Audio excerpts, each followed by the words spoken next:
ठिकाणी त्यांचं स्वागत करा।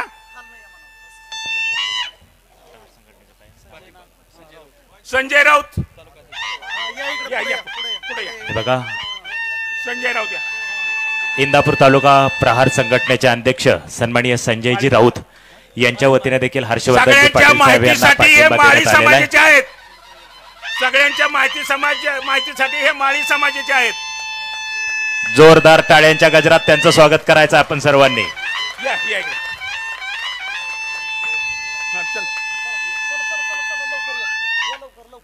कालही गोलपवाडीच्या सभेत होलार समाज संघटनेच्या वतीने देखील आदरणीय हर्षवर्धन पाटील साहेबांना पाठिंबा देण्यात आला। आता प्रहार संघटनेच्या वतीने या ठिकाणी हर्षवर्धन पाटील साहेबांना पाठिंबा देण्यात येतोय। अशोक देवकर शिवसेना इंदापूर शहर। अशोक देवकर जे कौठळीचे बंडलकर आहेत त्यांनी पण यावं पुढे, त्यांचा पण प्रवेश होतोय। अशोक शिंदे बोरी, महेंद्र भोसले पडस्तळ पटक्या विमुक्ताचे तालुका अध्यक्ष आहेत। या या पुढे या बंडलकर या। बंडलकर तालुक्यामध्ये सगळ्यात फिरायचं।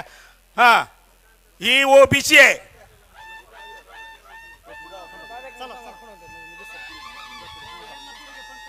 चला कोण राहिले पुढे या।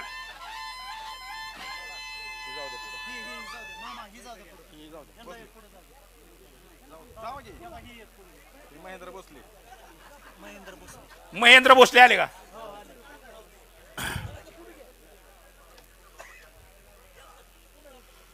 तर अशा पद्धतीनं हा इंदापूर तालुका पेटलेला आहे आणि त्यामुळं प्रत्येक ठिकाणी आपण गेलो तर अशा पद्धतीनं साहेबांना या ठिकाणी माणसं पाठिंबा देत आहेत आणि या ठिकाणी जाहीरपणे प्रवेश करतात। आपण सर्वांनी यांचं टाळ्या वाजवून सर्वांनी स्वागत करावं अशा पद्धतीची या ठिकाणी आपल्याला विनंती करतो। व्यासपीठावर उपस्थित असलेल्या आमच्या सगळ्या नेत्यांचं, मग काँग्रेसचे विजयसिंह चौधरी असतील, आमचे कदम वकील शिवसेनेचे असतील, यांचंही या ठिकाणी मनापासून स्वागत करतो। आमचे जे राष्ट्रवादीतले सगळे पदाधिकारी आहेत त्यांची नावं घेत नाहीत, त्यांचं या ठिकाणी स्वागत करतो। आमच्या सगळ्या महिला भगिनी ज्या माळी समाजाच्या आहेत आणि दुसऱ्या पण आहेत, या पण पदाधिकारी आहेत, त्यांचं पण या ठिकाणी स्वागत करतो। आणि पुन्हा एकदा सर्वांना विनंती करतो की या ठिकाणी लक्षात ठेवा, या ठिकाणी काही बूथवर दमदाटी करण्याचा प्रयत्न केला तर हर्षवर्धन पाटील साहेबांना कोणी फोन करू नका, यादव वकिलांना फोन करा। मग रात्री किती बी वाजलेले असू द्या, पांडू शिंदे आणि यादव वकील त्या ठिकाणी हजर राहणार, तरी सुद्धा त्याच्या अगोदर आम्ही पोलिसांना कळवून टाकणार की कुठं काय होणार आहे। एवढंच बोलतो, इथंच थांबतो। जय हिंद, जय महाराष्ट्र। धन्यवाद तात्या। यानंतर मनोगत व्यक्त करण्याची नम्रपूर्वक विनंती सन्माननीय संजय डोनाल्ड शिंदे, आपण आपलं मनोगत या ठिकाणी व्यक्त करायचं आहे। सन्माननीय संजय डोनाल्ड शिंदे, आपण आपलं या ठिकाणी थोडक्यात मनोगत व्यक्त करावं ही नम्रपूर्वक विनंती।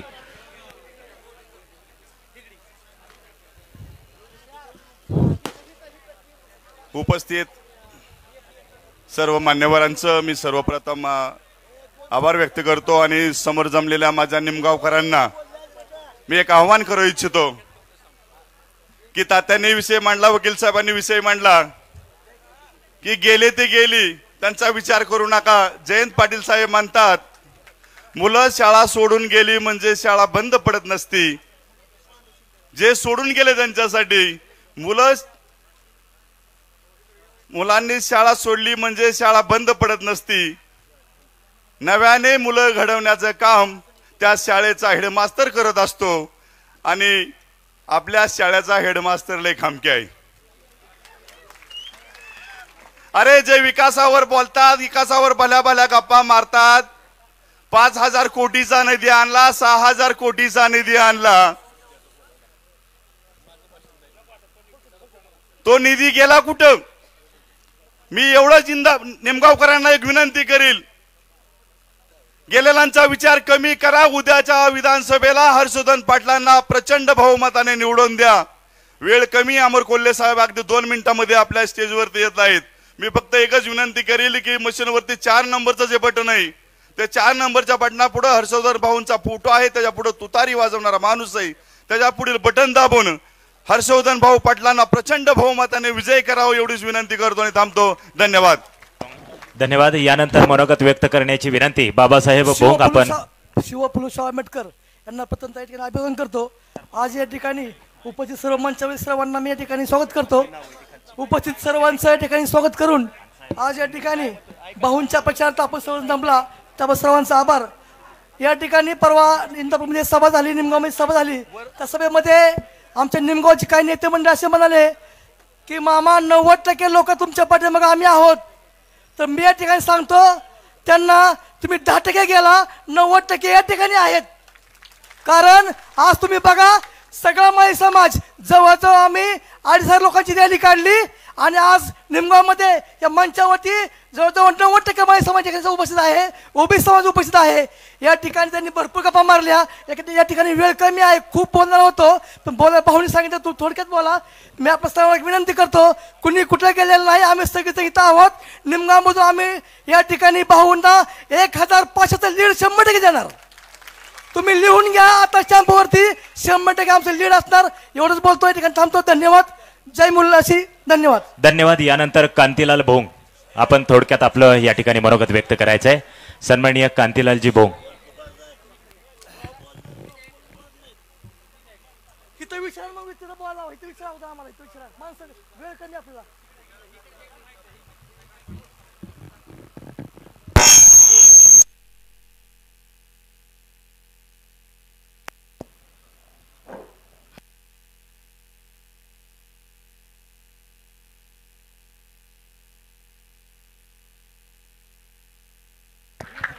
हॅलो.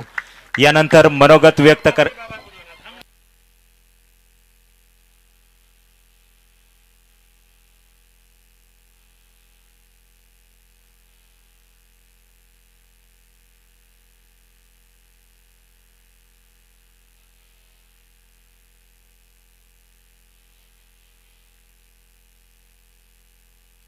विधानसभेच्या निवडणुकीच्या प्रचाराच्या निमित्तानं आपली आज या ठिकाणी जाहीर सभा होते. खासदार डॉक्टर अमोल कोल्हे साहेबांचं आगमन झालेलं आहे. ते अवघ्या 5 मिनिटाच्या आत ते आपल्या व्यासपीठावरती येणार आहेत आणि म्हणून अनेक वक्त्यांना बोलायचं होतं. मी सगळ्यांची या ठिकाणी दिलगिरी व्यक्त करतो, कारण ते आल्यानंतर ते लगेच भाषण करून त्यांना पुन्हा सासवडला सभेला जायचंय आणि 6 वाजायच्या आत हेलिकॉप्टर परत टेकअप होत नाही. ही अडचण सुद्धा आपल्या कार्यकर्त्यांनी पदाधिकाऱ्यांनी समजून घेतली पाहिजे अशी माझी विनंती आहे.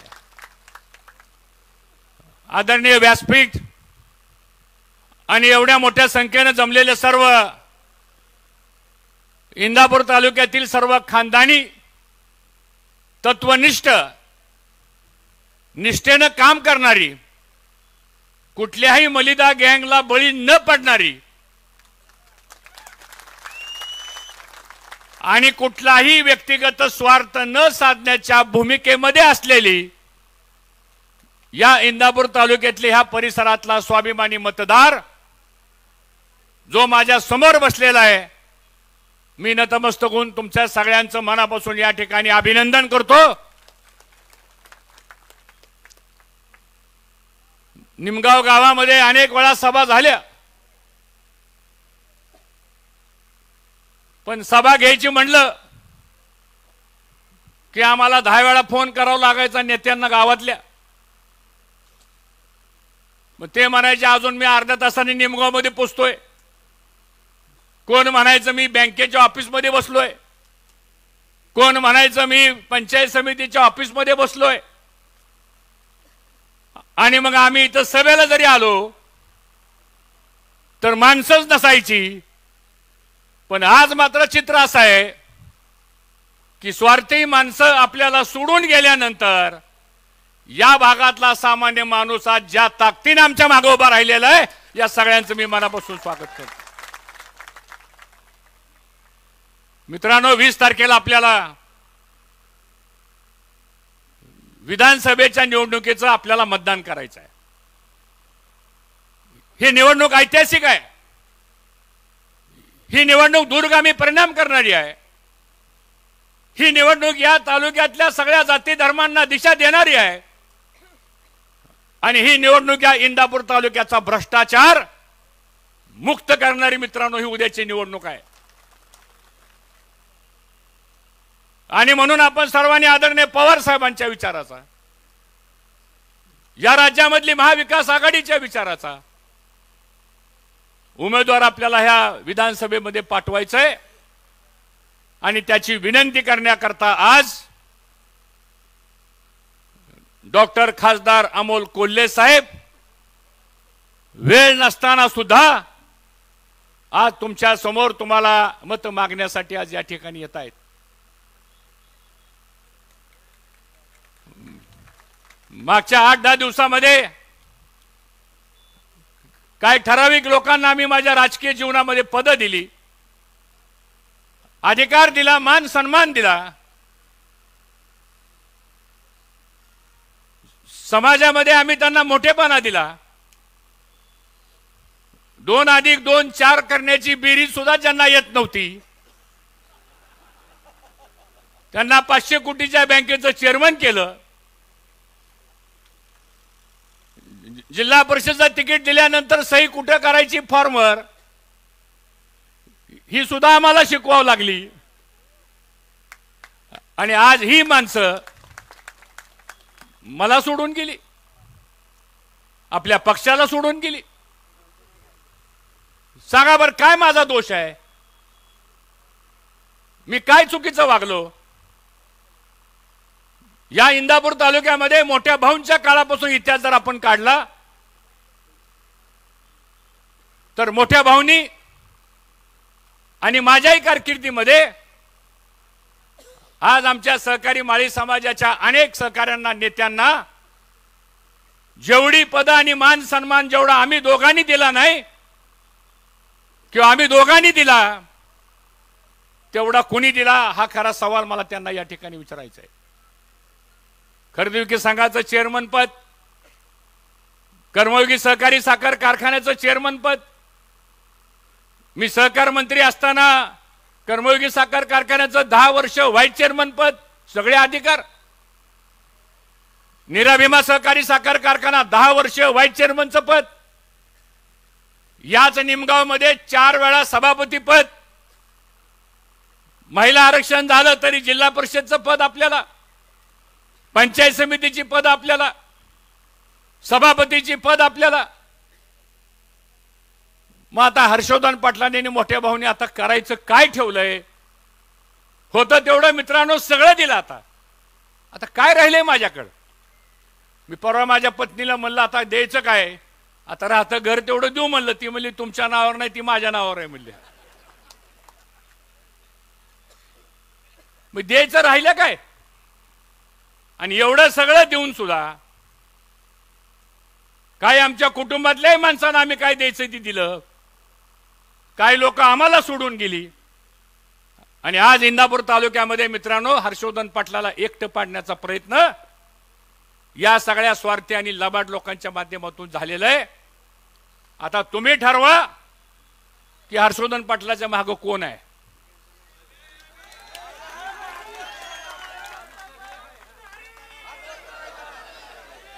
आज तुम्ही जरी बाकीची मला सोडून गेला असला तर आज हर्षवर्धन पाटलाच्या पुढे समोर बसलेली स्वाभिमानी जनता आहे ही माझं राजकारणामधलं, समाजकारणामधलं भाग. बरं का हो तुम्ही मला या ठिकाणी त्रास दिला सांगा मला. तुम्ही इथं परवा प्रवेशाचा कार्यक्रम झाला आणि काय भाषण केलं? नेते आले, आपल्या बारामतीचे नेते आले, अजितदादा पवार, नाव घ्यायला काय हरकत आहे? काय गुलाबी का जुलाबी काय?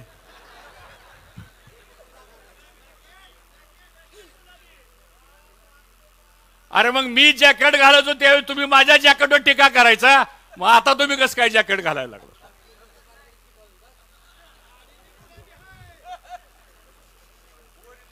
आणि काय म्हणले माहितीये का इथल्या सभेमध्ये? ते म्हणले आता हर्षवर्धन पाटलाकडे काय राहिले, फक्त चौघच राहिलेत म्हणले हर्षवर्धन पाटील. ते म्हणले हर्षवर्धन पाटील, त्यांची पत्नी, त्यांची मुलगी, त्यांचा मुलगा झालं म्हणले आता. पण अजित दादांना मला या ठिकाणी सांगायचंय, 23 तारखेला ज्यावेळेस निकाल लागेल त्यावेळेस सारा इंदापूर तालुका आमच्या मागे उभा राहिल्याशिवाय राहणार नाही.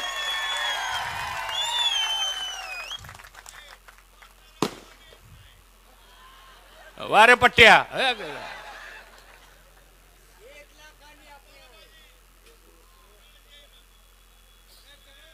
आज माझ्या विरोधामध्ये जे 2 उमेदवार आहेत तेही माझ्यावर टीका करतायत. आता तर नवीनच फॅड काढले, व्हिडिओ दाखवतात. व्हिडिओ लाव रे, ते व्हिडिओ लाव का? व्हिडिओ थांब जरा, थांब. कोल्हे साहेब आल्यावर लावतो. थांब.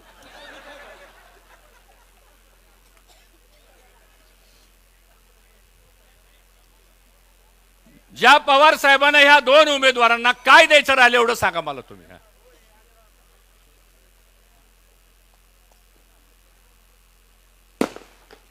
पवार साहेबांनी आपल्या तालुक्याचे 10 वर्ष जे लोकप्रतिनिधी आहेत त्यांना काय काय दिलं?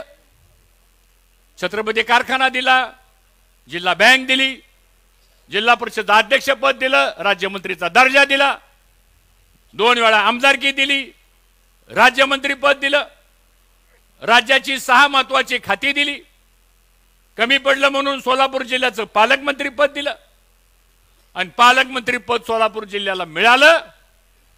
इंदापूर तालुक्याची होती नव्हती सगळी तेवढी बदनामी झाली. सांगतो मी, बोलत नाही. सभा संपली की सोलापूर जिल्ह्यामध्ये कुठल्याही गावात फोन करा आणि विचारा तुमच्या जिल्ह्यातला जो अमुक अमुक पालकमंत्री होता तो कसा होता, एवढा प्रश्न विचारा. सांगतो तुम्हाला. आता इथं आमचे कोल्हापूरचे सुरेश पाटील आले, तिथं टेक्सटाईल पार्कचे चेअरमन आहेत इचलकरंजीचे. आताच मला भेटून गेले. त्या कोल्हापूरचा मी 10 वर्ष पालकमंत्री होतो आणि कोल्हापूरच्या माणसाला कुठल्याही 1230 गावातल्या एखाद्या सरपंचाला फोन करा की तुमचे पालकमंत्री हर्षवर्धन पाटील होते ते कसे होते. सांगतो तुम्हाला. अरे तुम्ही तालुक्याचं नाव घालवलं, तुम्ही तालुक्याची बदनामी केली. जो इंदापूर तालुका तळहाताच्या फोडासारखा आम्ही आयुष्यभर जपला, त्या तालुक्याचं वजवाटोळ केलं तुम्ही. आज तुमच्या गावाचा शनिवारचा आठवडा बाजार आहे, बरोबर आहे, निमगावचा. दर सोमवारी पुण्याला एक आठवडा बाजार भरतो, माहिती आहे कोणाचा? मलिदा गँगचा. खरंय. 2 वाजेपर्यंत जिल्हा परिषद मध्ये आठवडा बाजार चालतो आणि 4 वाजल्यापासून पीडीसीसी बँकेच्या गेस्ट हाऊस मध्ये सारे ठेकेदार त्या ठिकाणी जमलेले असतात आणि रात्री 10 वाजेपर्यंत हिशोब चाललेला असतो. मी नाही, त्या बँकेच्या अधिकाऱ्यांनी आम्हाला सांगितलं. सांगतो ही तालुक्याची संस्कृती आहे. माणूस भेटायला गेला तुम्ही त्याला शिव्या देता, एखाद्याने विरोधात काम केलं तर तुम्ही त्याला नाही तसलं बोलता, एखादा काम घेऊन गेला तर ह्यातलं मला कळत नाही म्हणून सांगता, एखाद्या अधिकाऱ्याला फोन करा म्हणला तर ते अधिकारी माझं ऐकत नाही म्हणून सांगता. मग ही खुर्ची घेतली कशाला तुम्ही? ही खुर्ची कुणा करताय? ही खुर्ची इंदापूर तालुक्यातल्या सामान्य जनतेचा मित्रांनो अधिकार आहे आणि अशा प्रकारची प्रवृत्ती आता ह्या तालुक्यामध्ये आपल्याला चालवून द्यायची नाही. ज्यांनी पवार साहेबाची गद्दारी केलेली आहे, ज्यांनी पवार साहेबाला सोडून दिलेला आहे, ज्यांनी पवार साहेबाचा विचार हा स्वीकारला नाही, अशा माणसाला जागा दाखवण्याची वेळ मित्रांनो उद्याच्या 20 तारखेला या ठिकाणी आलेली आहे. आज आपण सर्वजण जमलेला आहात. या भागामध्ये 22 गावांचा शेतीचा पाण्याचा प्रश्न गंभीर आहे. कोणी सांगावित आज या सभेमध्ये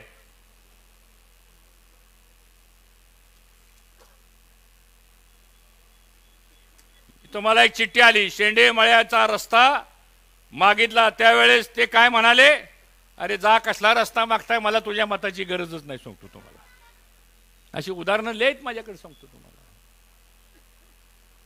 सांगा 2014 पर्यंत मी आमदार होतो, मंत्री होता, तुम्ही मला आमदार केलं होतं. 2014 पर्यंत 22 गावाला पाणी कमी पडत होतं का? खरं सांगा.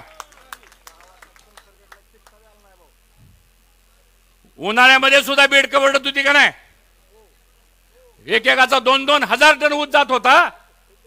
पण आज मात्र तुळशीबाचीच्या लग्नाला सुद्धा जर पूजा करायची म्हटलं तर आम्हाला बाहेरनं कोणातर पाहुण्याचा ऊस आणावा लागतो. ही अवस्था कोणी केली? 6,500 एकराला नमुना नंबर 7 वर याच 22 गावामध्ये मित्रांनो आपण शेतीला पाणी दिलं. मग पाणी तेच आहे, शेतकरी तेच आहे, क्षेत्र पण तेच आहे. मग तुमचं पाणी गेलं कुठं? दारोळ्या वरचा चांगला का खालचा चांगला ह्याचा विचार आपल्याला करावा लागेल. आता सांगतो लग्नाच्या मंडपात जर आपण जेवायला बसलो आणि वाढप्या जर आपल्या विचाराचा ओळखीचा असला तर काय करतो माहितीये ना? मुठभर कळी जादाच वाढतो का नाही? 10 वर्ष दारोळ्या चुकला आपला, तुम्हाला सांगतोय. वाढप्या चुकला आपला. खालचा वाढपी निवडा. तुमच्या शेतीचं भलं करण्याची जबाबदारी हर्षवर्धन पाटलांनी या ठिकाणी स्वीकारलेली. आता एक नवीन फॅन्डा काढलाय, म्हणजे 5 TMC पाणी. इथं बोललं पाहिजे त्या 5 TMC पाण्याच्या बाबतीमध्ये. माझं या तालुक्याच्या लोकप्रतिनिधींना आव्हान आहे, चला उद्या परवापर्यंत प्रचार आहे. तुमची आहे का उद्या सकाळी तयारी? 11 वाजता सगळे पत्रकार या. हाय तेवढे सगळे पत्रकार उद्या तालुक्यातले, तुम्ही त्यांनाही बोलवा, मी पण येतो. सांगतो तुम्हाला, खुलं आव्हान आहे माझं.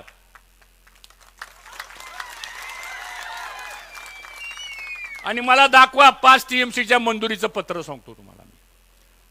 5 TMC पाणी म्हणजे 1 TMC म्हणजे किती एकराचं पाणी माहितीये? 1 TMC म्हणजे 15,000 एकराचं पाणी आहे. 5 TMC म्हणजे 75,000 एकराचं पाणी आहे. आणि हे काय कागद दाखवतात? अशी कागद दाखवतात. सांगतो तुम्हाला, दाखवलं कुठतरी. सांगतो हा आता हात वर जातो खाली जातो मला माहित नाही, पण असं करतात. सांगतो तुम्हाला, दाखवलं पाहिजे तुम्ही आम्हाला की हे 5 TMC पाण्याचा GR आहे. उद्या जयंत पाटील साहेब येणार आहेत, तेच पाटबंधारे मंत्री होते. आणि मी त्यांना उद्या सांगणार आहे, तुम्ही या 5 TMC पाण्याचा तुम्ही खुलासा करा, कारण तुमच्याकडे ते खातं होतं. मित्रांनो, 5 TMC पाण्याचं मंजुरीचं पत्र नाहीये. सर्वे करण्याकरता म्हणून जलसंपदा खात्यानं काढलेलं एक पत्र आहे. सर्वे करायला, सर्वे. आता एखाद्या नेत्याला जर सर्वे आणि मंजुरी याच्यातला फरक जर कळत नसेल तर उद्याच्या 20 तारखेला त्यांना नामंजूर करा. आणि 5 TMC पाण्याच्या बाबतीमधली दिशाभूल. आणि ते म्हणतात हर्षवर्धन पाटलांनी विरोध केला म्हणून आपलं 5 TMC पाणी गेलं. माझा विरोध करायचा काय संबंध आहे? 10 वर्ष बर मी विरोध केला ना, मग माझं पत्र दाखवा की. बर मी कुठल्या सभागृहाचा आमदार आहे का? मी राज्यसभेचा खासदार आहे का? मी लोकसभेचा खासदार आहे का? मी विधान परिषदेचा आमदार आहे का?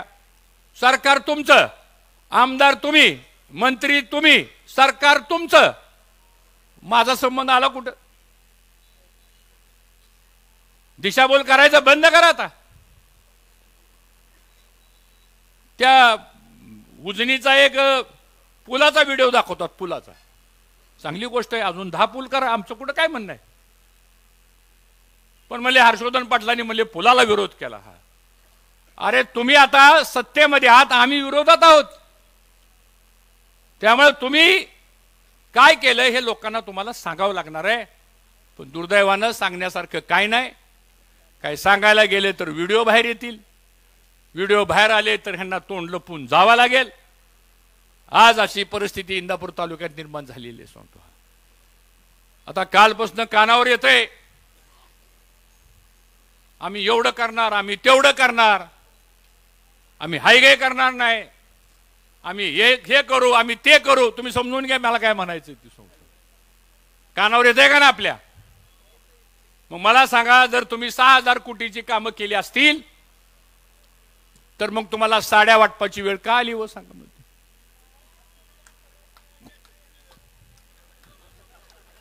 अरे तुम्हाला सगळंच माहिती माझ्यापेक्षा बरं का, मग कशाला माझा कसा कोरडा करू मग?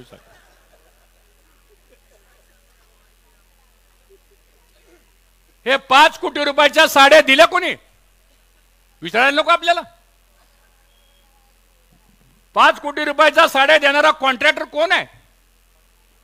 कोण आहे साखरेचा व्यापारी? आम्हाला नावं माहिती आहेत, आम्ही सांगू योग्य वेळी. पण तुमचे नेते अजितदादा पवार आहेत ना, त्यांनी तर बारामतीत साड्या वाटल्या गो. मग तुम्हाला एखाद्या ठेकेदारांनी 5 कोटीच्या साड्या का दिल्या? तुमचं गॅटमेट काय ती तरी कळू द्या मला. आणि म्हणून हे सगळं मी आपल्याला का समजावून सांगतोय? आता आपल्याला हा बदल करावा लागेल, सांगतो तुम्हाला. अहो मला तर एवढं टार्गेट केलंय, काय सांगायचं तुम्हाला आता सांगतो. मल्ले हर्षवर्धन पाटलांनी बरेच पक्ष बदलले, सांगतो. हा, मी पक्ष बदलले, जनतेच्या आग्रह खातीर बदलले. मी राजकीय निर्णय घेतले, ते लोकांच्या हिताचे निर्णय घेतले. तुम्ही रात्रीत शरद पवार साहेबाला सोडून अजित पवारकडे जाताना तुम्ही कुणाला विचारलं? त्याचं फक्त मला नाव सांगा. किंवा तुमच्या भावाला तर तुम्ही विचारलं का? पण एका रात्रीत तुम्ही गायब झाला. मग जी माणसं एका रात्रीत पवार साहेबाला सोडू शकतात, ती माणसं निमगावकरांना इंदापूर तालुक्याला कधी सोडतील हे तुम्हाला सुद्धा कळणार नाही. हा विचार आपल्याला लक्षात घ्यावा लागणार आहे मित्रांनो. महाविकास आघाडीचा आम्ही एक घोषवारा जाहीर केलेला आहे. उद्या आपलं सरकार आलं आणि येणारच आहे. कालचे सर्वे बघा, महाविकास आघाडीचं सरकार येणार आहे मित्रांनो. काय काळजी करू नका, लोकांना राज्यामध्ये बदल हवाय. पवार साहेबांच्या 72 सभा झाल्यात, प्रचंड गर्दी जमते पवार साहेबांच्या सभेला, राहुल गांधीच्या सभेला गर्दी जमते, उद्धव ठाकरे साहेबांच्या सभेला गर्दी जमते. आज सुद्धा इथं कोण पुढारी आहे का? इथं बघा, सामान्य माणसं सगळी. कोण आहे इथं?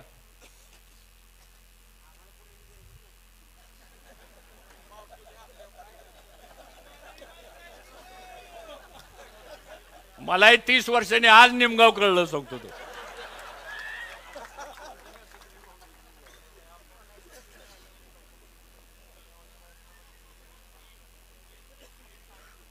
आणि म्हणून एवढा जनसमुदाय का जमलेला आहे सांगा बरं? इथं भाड्याने कुणी आणलंय का?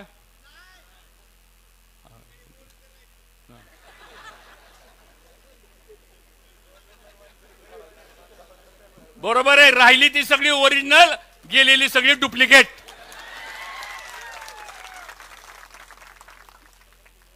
आता इटलीन फोटो काढला की लगेच फोन येतो, काय बघू काय तुझ्याकडं, बघतोस तुझ्याकडं, दाखवतोस तुला. अशा प्रकारचं धमकी देण्याचं मित्रांनो काम चाललं.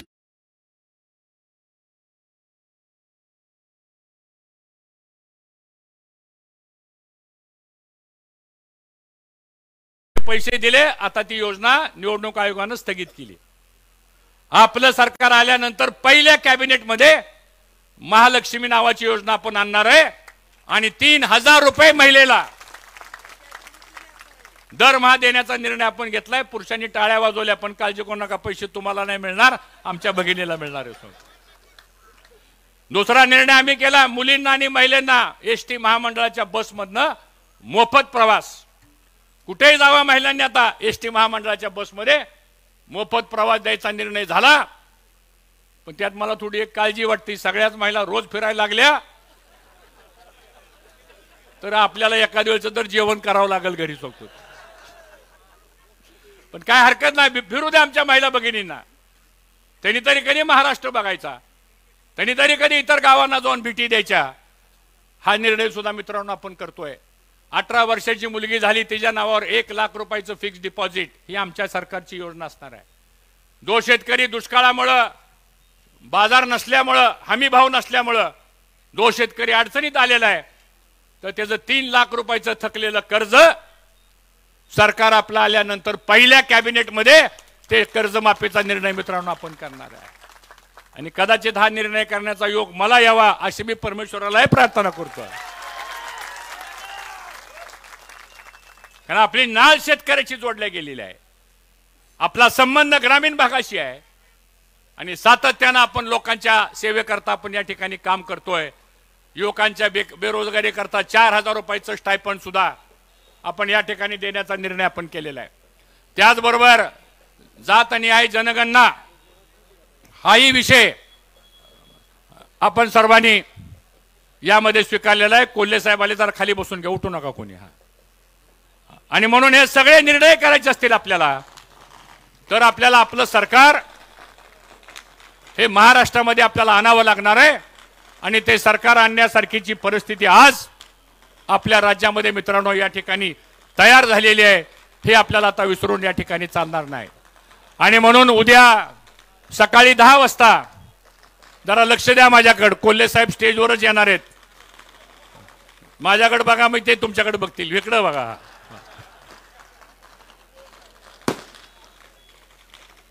तो उद्या 10 वाजता काठीला विलास बापू आहे तिथं काठीला सभा आपल्या प्रदेश अध्यक्षांची घेतली. त्या सभेला आपण यावं.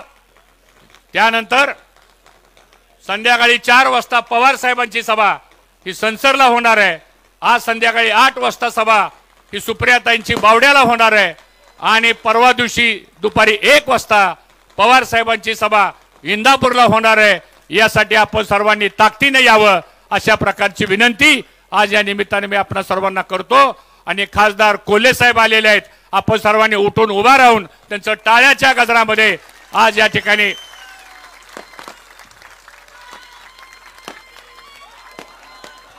हॅलो.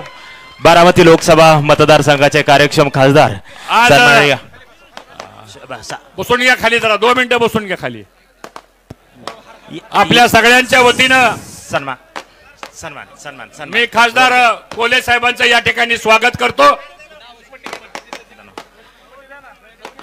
या ठिकाणी शिरूर लोकसभा मतदारसंघाचे कार्यक्षम खासदार सन्माननीय डॉक्टर. आणि म्हणून खाली बसून घ्या जरा. कोल्हे साहेब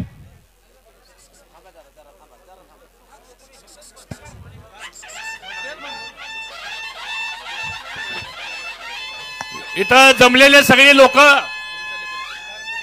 हे सगळं तुमचं भाषण ऐकण्यासाठी आलेले आहेत.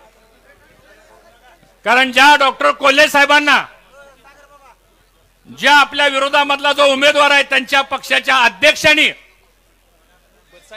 लोकसभेच्या निवडणुकीच्या वेळेस शिरूरला जाऊन आव्हान दिलं. आणि काय आव्हान दिलं? हा अमोल कोल्हे कसा निवडून येतो ते बघतो. मला अजित पवार म्हणतात ह्याला पाडल्याशिवाय राहणार नाही. हे आव्हान कोणी दिलं? अजित पवारांनी दिलं. मला अजित दादाला ज्या ठिकाणी सांगायचंय, तुम्ही शिरूर मध्ये जाऊन त्या ठिकाणी तुम्ही आव्हान दिलं. पण कोल्हे साहेब एकदा नाही तो कोल्हे साहेब 2 वेळा विक्रमी मतानं शिरूर मधनं खासदार निवडून आले. आणि म्हणून कोल्हे साहेब इथं जातीपातीच्या राजकारणावर फार बोललं जातं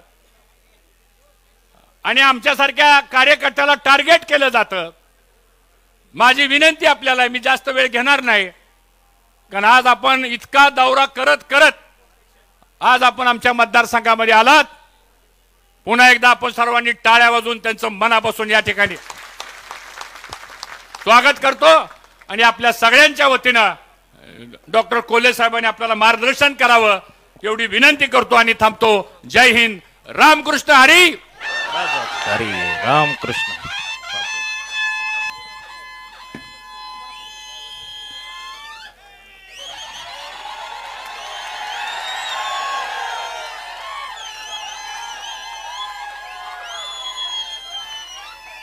आदिशक्ती तुळजाभवानी. इंदापुरात तुतारी वाजणार कन्फर्म आहे.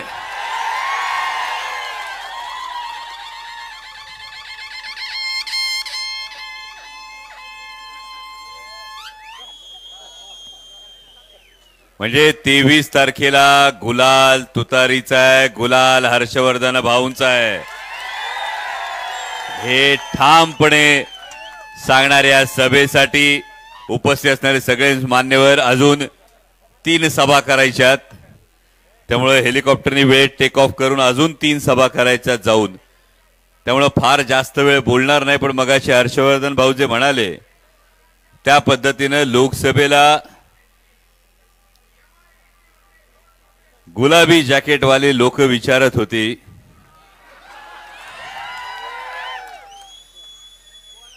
की दीवारचा जो सिनेमाचा डायलॉग जसा होता, मेरे पास गाडी है, बंगला है, तुम्हारे पास क्या है, तसं विचारलं जात होतं. आमच्याकडे केंद्रातली सत्ता आहे, आमच्याकडे पैसा आहे, आमच्याकडे मंत्रिपद आहे, तुम्हारे पास क्या है. आणि आमच्यासारख्या कार्यकर्त्यांचं उत्तर होतं, आमच्याकडे आदरणीय शरदचंद्रजी पवार साहेब आहेत. आज सकाळी खरं तर आलोय ते चिपळूण संगमेश्वर मतदारसंघातून आलोय आणि चिपळूण संगमेश्वर मतदारसंघातून आल्यानंतर ते येत असताना महाराष्ट्राच्या काळजावरची एक जखम पाहून आलोय भावांनो. त्या संगमेश्वराच्या कसब्यातल्या सरदेसाईंच्या वाड्यामध्ये छत्रपती संभाजी महाराज पकडले गेले. छत्रपती संभाजी महाराजांनी शमशेर उचलली, तलवार उचलली, तर लखलखती पृथ्वी निर्माण करणारा हा योद्धा पकडला कशामुळे गेला, तर स्वार्थासाठी केलेल्या गद्दारी पायी पकडला गेला.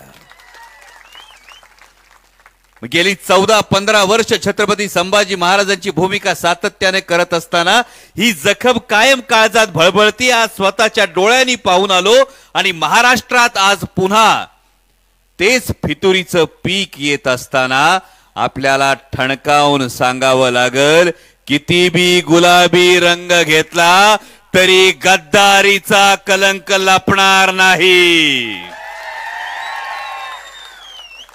गेल्या 2-3 दिवसात काही जणांनी भूमिका घेतली असेल. आमच्यातलेच काही जण मलिदा गँगच्या नादी लागल्याचं कानावर आलं माझ्या, पण त्याची काळजी करू नका.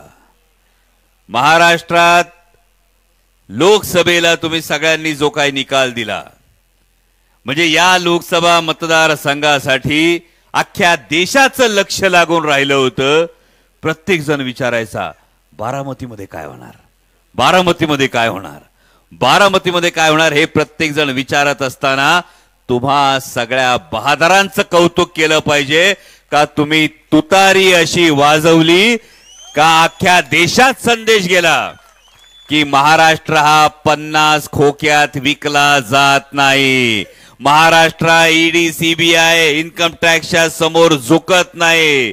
स्वाभिमानी मराठी माणूस उगाच पेटत नाही, पण एकदा का तो स्वाभिमानाने पेटला तर कुणाच्या बापाच्याने तो आवरत नाही, हे तुम्ही दाखवून दिलं. आणि म्हणूनच 2 जुलै 2023ला जेव्हा पक्ष फुटला, हा पक्ष फुटल्यानंतर अनेकांनी वेगवेगळ्या भूमिका घेतल्या. पण आता गुलाबी जॅकेटवाल्यांना, त्यांच्या राष्ट्रीय अध्यक्षांना, भारतीय जनता पक्षाला सांगावं लागतंय, गंमत बघा, काय वाट लागायली, गंमत बघा. जे विकासासाठी गेले होते, मांडीला मांडी लावून महायुतीचं सरकार स्थापन केलं होतं आणि जे येऊन विकासावर गप्पा हाणत होते,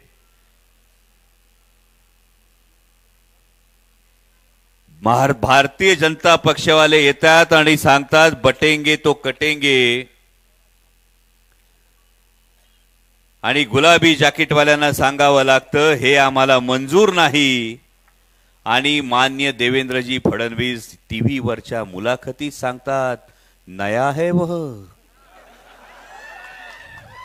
अरे 35 वर्ष समाजकारणात राजकारणात काढलेल्या माणसाला देवेंद्रजींनी काल मीडिया समोर तुमच्या समोर सांगितलं ते नवीन आहेत. पण जे कोणी बटेंगे ते कटेंगे सांगतायत त्यांना मला आवर्जून सांगायचंय की अरे तुमचा निम्मा उत्तर प्रदेश पोट भरायला महाराष्ट्रात येतो आणि तुम्ही आम्हाला शिकवायला चालले होय बटेंगे तो कटेंगे. पण त्यांना आपल्याला हे निक्षून सांगावं लागेल, हा महाराष्ट्र शिवशाहू फुले आंबेडकरांच्या विचारानं चालतो. हा महाराष्ट्र सर्व धर्म समभावाच्या विचारानं चालतो. त्यामुळे बटेंगे तो कटेंगे सारखी विषारी बीज तिकडे गंगा यमुने काठच्या भुसभुशीत मातीत उगवत असतील. हा काळ्या पाषाणाच्या सह्याद्रीचा महाराष्ट्र आहे, जिथं 18 पगड जातीच्या लोकांना एकत्र घेऊन छत्रपती शिवाजी महाराजांनी 12 बलुतेदार 16 अलुतेदारांना घेऊन स्वराज्याचं स्वप्न रचलं. आणि म्हणून सांगतो भावांनो, ही निवडणूक आपल्या अस्मितेची आहे, ही निवडणूक महाराष्ट्र धर्माची आहे. कारण हे जेव्हा सांगतात, येऊन वेगवेगळे प्रचार केले जातात, जातीवर प्रचार केला जातो, धर्मावर प्रचार केला जातो, पण कोणी जाती धर्मावर जेव्हा प्रचार करायला येतील तेव्हा त्यांना आवर्जून सांगा, जर विकासासाठी तुम्ही गेल्या वेळी गद्दारी केली होती, विकास म्हणजे फक्त इमारती बांधणं रस्ते तयार करणं होत नाही, विकासामध्ये माणसं उभी राहावी लागतात. आणि जर महाराष्ट्रामध्ये दिवसाला 8 शेतकरी आत्महत्या करत असतील, दिवसाला 8 शेतकरी आत्महत्या करतायत, महिन्याला 200 शेतकऱ्यांच्या दारात तिरडी ठेवली जाते, 200 शेतकऱ्यांचं सरण रचलं जातं आणि 200 शेतकऱ्यांची लेकरं अनाथ होतात. कुठल्या विकासासाठी गुलाबी जाकीट घालता तुम्ही? प्रश्न विचारावा लागेल. म्हणजे 2014ला सोयाबीनचा भाव होता 5,800 रुपये, 14 पासून पेट्रोल झालं दुप्पट, डिझेल झालं दुप्पट, डीएपीची बॅग झाली तिप्पट. सोयाबीन गेलं 5,800 वरून आता किती? 3,800 4,000 वर सोयाबीन आलं. शेतकऱ्यांनी जगायचं कसं? आमच्या कांद्याला जेव्हा भाव मिळतो तेव्हा कांद्याची निर्यात बंदी केली, पाकिस्तानातल्या कांदा उत्पादक शेतकऱ्याचं भलं केलं. आणि जे विकासासाठी भारतीय जनता पक्षाच्या मांडीला मांडी लावून बसले होते, यातल्या एकाही नेत्यांनी आपल्या कांद्यासाठी आवाज उचलला नाही. जेव्हा कापसाला भाव मिळत होता तेव्हा ऑस्ट्रेलियातून कापूस आयात केला, सोयाबीनला भाव मिळायला लागला की सोयाबीन आयात करणार, टमाट्याला भाव मिळायला लागला की नेपाळहून टोमॅटो आयात करणार. आणि त्यामुळं जे भारतीय जनता पक्षाच्या मांडीला मांडी लावून शेतकऱ्याच्या ताटात माती कालवतील, ते गुलाबी असू नाही तर जांभळे, त्यांच्या राजकीय स्वप्नांना मूठ माती दिल्याशिवाय आता गप्प बसायचं नाही, एवढी गोष्ट लक्षात ठेवा. पूर्ण महाराष्ट्रभर फिरतोय, महाराष्ट्रातलं वातावरण तुम्हाला कळलं असेल. लोकसभेला तुम्ही जो निकाल दिला तेव्हा मीडियातले आमचे सगळे बांधव म्हणाले की नाही नाही, लोकसभेला माननीय पवार साहेबांची लाट होती. जर लोकसभेला आदरणीय पवार साहेबांची लाट होती तर आज महाराष्ट्रात जवळपास 125 पेक्षा जास्त मतदारसंघातून जाऊन आलोय. खात्रीने सांगतो, लोकसभेला जर लाट होती तर आता सुनामी आली, सुनामी. त्यामुळे लक्षात ठेवा, घड्याळ जरी चोरलेलं असलं, आता तुम्ही सांगता ना राव, आपली आई आजी मावशी काय सांगती? बाळा चोरी करू नको. चोरलेली गोष्ट अभिमानाने मिरवता येत. जगाच्या पाठीवर एकमेव पक्ष आहे, ते चिन्हावर मत मागतात पण त्याच्या खाली लिहावं लागतं चिन्ह न्याय प्रविष्ट आहे. त्यामुळे आपली आई आजी मावशी काय सांगती? चोरलेली गोष्ट. आता मी म्हणलं घड्याळ बघा किती भारी आहे, चोरीच आहे बरं का, सांगता येते. मग जी गोष्ट चोरीची असते ती अभिमानाने मिरवता येत नाही, आणि जी गोष्ट अभिमानाने मिरवता येत नाही त्याच्यावर जनता कधी विश्वास ठेवत नाही. त्यामुळे अभिमानाने मिरवायची तुतारी ही स्वाभिमानाची तुतारी आहे, ही महाराष्ट्र धर्माची तुतारी आहे, ही निष्ठेची तुतारी आहे. आणि म्हणून सांगतो, परवा देवेंद्रजी फडणवीस यांनी विधान केलंय, तुम्ही ऐकलं असेल सगळ्यांनी. लय हुशार माणूस, चांगलं बोलतोय, म्हणजे कसं करेक्ट कळतं बघा. त्यांनी परवा काय सांगितलं? मी मुख्यमंत्री पदाच्या रेसमध्ये नाही. हे कोण बोललं? आपण बोललो का? कोण बोललं? देवेंद्रजी बोलले. देवेंद्र फडणवीस असं का बोलले तुम्हाला कळलं का? कळतंय का? सरकारच येणार नाही तर मुख्यमंत्री कुठला? आणि ही त्यांनी कबुली दिलेली आहे. 2 फूल 1 हाफ मधल्या हाफ मुख्यमंत्र्यांनी कबुली देऊन टाकलेली आहे. महायुतीचं सरकार काय येत नाही, त्यामुळे त्यांनी आधीच सांगितलं आपण काय मुख्यमंत्री पदाच्या रेसमध्ये. आणि म्हणून सांगतो भावांनो, कोणत्याही इतर प्रचाराला बळी पडू नका. ही निवडणूक महाराष्ट्र धर्माची आहे. जेव्हा 20 तारखेला बाहेर पडाल ना तेव्हा बाप आठवा. तो बाप ज्यांनी सावलीसाठी डोक्यावर छप्पर तयार केलेलं असतं, आधारासाठी भिंती उभ्या केलेल्या असतात, हाडाची काळं केलेले असतात, रक्ताचं पाणी केलेलं असतं, पण पोरांचं सुख पाहिलेलं असतं. विचार करा, असा बाप आयुष्याच्या संध्याकाळी जर घराच्या अंगणात बसला आणि मागून कुणी अख्खं घर घेऊन गेलं तर त्या बापाला काय वाटेल? मागून अख्खच्या अख्खं घर कोणी नेलं तर बापाला काय वाटेल? अशीच परिस्थिती 2 जुलैला झाली होती. ज्या आदरणीय पवार साहेबांनी 55-60 वर्ष तुमच्या हितासाठी, तुमच्या पीक पाण्यासाठी, तुमच्या सुखासाठी, तुमच्या भविष्यासाठी दिली होती, त्या पवार साहेबांकडून पक्ष, चिन्ह, नेते सगळं एका क्षणात असं हिरावून नेलं. तुमच्या माझ्या बाबतीत असं झालं तर एखादा माणूस कोलमडून पडल. आणि दिल्लीतले नेते गिधाडासारखे बसले होते टक लावून की आता महाराष्ट्र शरण जाईल, आता महाराष्ट्र गुडघ्यावर येईल. पण तो 84 वर्षाचा योद्धा उठला आणि तो म्हटला, मी झुकणार नाही, मी वाकणार नाही, मी लढणार, मी लढणार आणि लढून जिंकून दाखवणार. एवढंच सांगतो भावांनो. उतार वयातल्या बापाला हरू द्यायचं नसतं. उतार वयातल्या बापाला हरू द्यायचं नसतं. काही झालं तरी बापाला कधी विसरायचं नसतं. त्याच्या चेहऱ्यावरच्या सुरकुत्यात सुख होऊन व्हायचं असतं. आणि ही निवडणूक त्या बापासाठी लढायची आहे. ज्यांनी कुणी पाठीत खंजीर खुपसला, वार काळजावर झालाय, पाठीत खंजीर खुपसलाय, जखम काळजावर झालीये, उत्तर द्यायचंय 20 तारखेला त्या बापाला. आठवून बाहेर पडा आणि तुतारी वाजवल्याशिवाय तुतारी अशी वाजवा, तुतारी अशी वाजवा का घड्याळाची टिकटिक थांबली पाहिजे. आणि महाराष्ट्रात छत्रपती शिवाजी महाराजांचा, महात्मा फुले, राजर्षी शाहू, डॉक्टर बाबासाहेब आंबेडकरांचा विचार हा जागला पाहिजे. महाराष्ट्र धर्म जागला पाहिजे. महाराष्ट्राची भाकरी खाऊन जर कोण गुजरातची चाकरी करत असेल तर दाखवून द्यायची वेळ आलीये महाराष्ट्राचं पाणी काय असतं, त्या महाराष्ट्रातल्या छत्रपती शिवाजी महाराजांचा इतिहास काय असतो. आणि जेव्हा विजय होतो तेव्हा तुम्हाला एवढंच सांगायचं, भाऊंविषयी वेगळं काही सांगायची गरज नाही. म्हणजे भाऊ निवडून आले म्हणजे पुढं काय हे तुम्हाला सांगायची आवश्यकता. माणसं काय काय लय नशिबान असतात.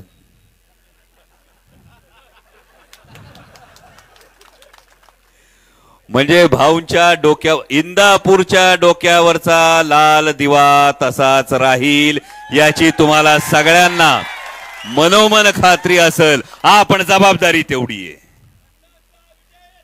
त्याच्या बरोबर दणका तेवढा द्यायचा, लीड तेवढं आणायचं आणि प्रचंड मताधिक्यानं हर्षवर्धन भाऊंना पुन्हा महाराष्ट्राच्या प्रमुख नेतृत्वापैकी एक चेहरा म्हणून, राजहंस तुमच्याकडे राजकारणातला. म्हणजे आमच्यासारखी माणसं लहानपणी, मी सांगितलं त्या दिवशी इंदापूरच्या सभेत सुद्धा, कलाकार होतो, शिवनेर भूषण पुरस्कार द्यायला भाऊ मंत्री होते, मंत्री आले होते. आणि हर्षवर्धन भाऊनी स्वतःच्या हाताने जेव्हा डोक्यावर फेटा बांधला, भाऊ आज मनापासून ऋण व्यक्त करतो तुमचे. त्या दिवशी जेव्हा तुम्ही डोक्यावर तुमच्या हाताने फेटा बांधला तेव्हा आमची छाती चौडी झाली होती. आज तुमच्या डोक्यावर पुन्हा एकदा आमदारकी आणि त्यानंतरचा फेटा बांधला जावा यासाठी माझा उपयोग झाला, यात मी कृतकृत्य मानतो. त्यामुळे तुम्हाला एवढंच सांगतोय, रामकृष्ण हरी. धन्यवाद. जय शिवराय. माईक. धन्यवाद डॉक्टर साहेब. आपण या ठिकाणी उपस्थित राहिलात. हर्षवर्धन पाटील साहेब देखील या विराट सभेच्या निमित्तानं उपस्थित राहिले. आपणा सर्वांचे या ठिकाणी आम्ही मनपूर्वक आभार मानतो.